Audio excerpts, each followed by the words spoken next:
உணவு குறித்த, சாப்பாட்டு குறித்த புத்தகங்கள் அப்படின்னா, உங்களுக்கு என்ன நினைவுக்கு வரும்?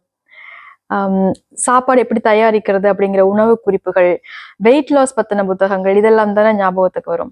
சில நேரங்கள்ல நாங்கெல்லாம் எங்களுடைய டயட்டெட்டிக்ஸ் வகுப்புல படிச்ச குண்டு குண்டான தலஹானி சைஸ் ஃபாரின் ஆத்தர்ஸ் எழுதின புத்தகங்கள் கூட நினைவுக்கு வரும்.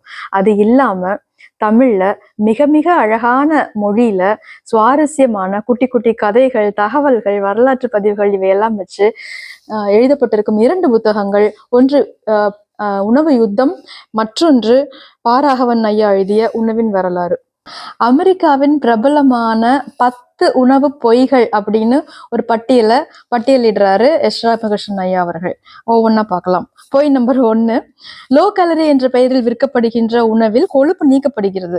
ஆனால் சுவைக்கான ரசாயன பொருட்கள், சுவையூட்டிகள், அதிக இனிப்பு சேர்க்கப்படுகிறது. இது உடலுக்கு கெடுதல் தரக்கூடியது. பொய் நம்பர் 2, மல்டிகிரெயின் அல்லது ஹோல் கிரெயின் என விளம்பரப்படுத்துவதில் உண்மையே இல்லை. ஃப்ரூட் ஃபிளேவர்ட் என கூறப்படுகின்ற குளிர்பானங்கள் நிஜமான பழச்சாறுகள் இல்லை. அவை சர்க்கரையும் பழத்தின் சுவையை போலவே ருசி தரும் ரசாயனங்களும் கொண்டவை. பொய் நம்பர் 4, 0 கேலரி எனப்படும் குளிர்பானங்களில் செயற்கை சுவையூட்டிகள், சர்க்கரை சேர்க்கப்படுகிறது. 5, சாக்லேட் சாப்பிட்டால் பாலுணர்வு தூண்டப்படும் என்பது ஒரு கற்பிதம், அது ஒரு பொய். 6, இயற்கையான தேன் என விற்கப்படுவதில் பாதிக்கும் மேல் செயற்கையாக தயாரிக்கப்படுகிறது. ஆனால் விளம்பரங்களில் அது சுட்டிக்காட்டப்படுவது இல்லை.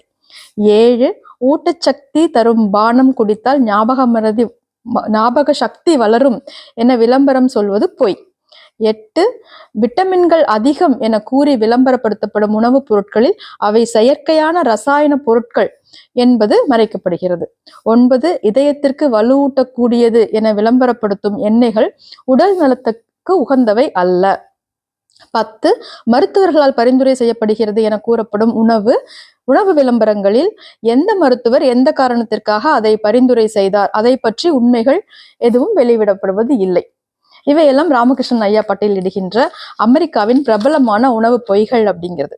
ஆனால் இந்தியாவில் இது போல 100,000 பொய்கள் உலவுகின்றன. அவற்றை யார் எப்படி அடையாளப்படுத்துவது, விழிப்புணர்வு ஏற்படுத்துகிறது அப்படிங்கிற ஒரு கேள்வியும் முன்வைக்கிறார். பிரிட்டிஷ் பிரதமராக இருந்த பெஞ்சமின் டிஸ்ரேலி ஒரு முறை சொன்னார், 3 வித பொய்கள் இருக்கின்றன. ஒன்று சாதாரண பொய், அடுத்தது அண்டப்புழுகு, 3வது புள்ளி விவரம்.